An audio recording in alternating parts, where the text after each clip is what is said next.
Changing your primary contact on Bluevine is a straightforward process. Follow these steps to ensure your account information is up to date. Step 1. Log into your Bluevine account. Access your Bluevine account by visiting the website and entering your login credentials. Make sure you have the necessary permissions to make changes to the account settings. Step 2. Navigate to Account Settings. Once logged in, locate the Account Settings section. This is typically found in the main menu or under your profile icon. Click on it to access your account management options. Step 3. Select Contact Information. In Account Settings, look for the option that allows you to manage your contact information.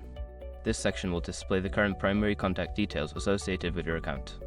Step 4. Update Primary Contacts. Find the option to edit or change the primary contact.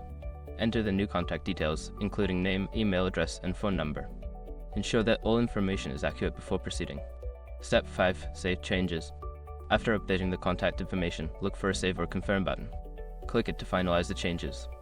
You may receive a confirmation message indicating that the primary contact has been successfully updated.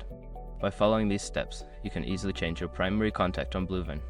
Make sure to check back periodically to ensure your contact information remains current.